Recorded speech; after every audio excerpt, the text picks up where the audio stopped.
Welcome back to A Moment in History. I'm 𝙎𝘍𝘍𝘍.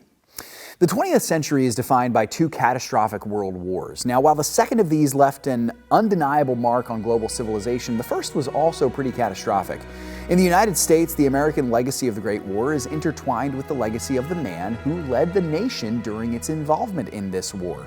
Now, he's a complicated fellow, respected by some and berated by others, the 28th President of the United States and the man at the head of the nation during World War I, Democratic President Woodrow Wilson.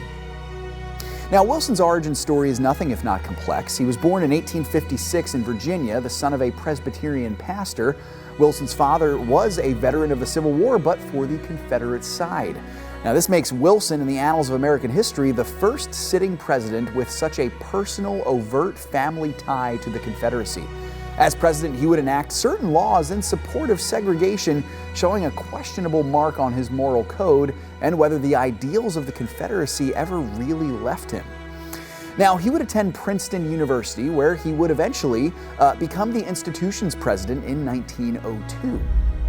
Now, he was in many ways the Democrat mirror of Teddy Roosevelt in his personal leadership. Wilson's victory in the 1912 election, some historians argue, is partially due to Roosevelt, who chose to run for a third time after he had left office in 1909. With Republicans split between Roosevelt and the incumbent William Howard Taft, Wilson won the Democratic ticket. Not long after his victory, several tiny nations in Eastern Europe got into a little bit of a tiff that, due to the interconnection of the alliances in Europe, led to the outbreak of the Great War in 1914, and of course we know it as World War I. While the war cast a constant shadow over Wilson's presidency back at home, he was able to accomplish some notable achievements, including the enactment of child protection laws in the workforce and the institution of an 8-hour workday. Now, of course, he was also notorious for instituting a resegregation of certain political offices that had been opened to black politicians during the generations following the Civil War. Now, his most famous act came in his second term when he, under the slogan to, quote, "make the world safe for democracy," entered the United States into World War I in 1917.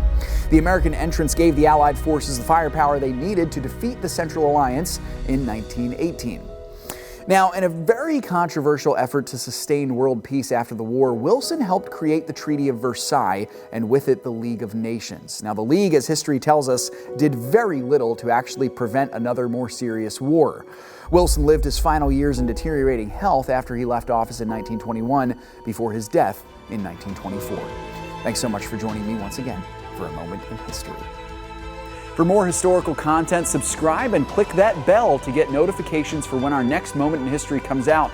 Until next time, I'm 𝙎𝘍𝘍𝘍.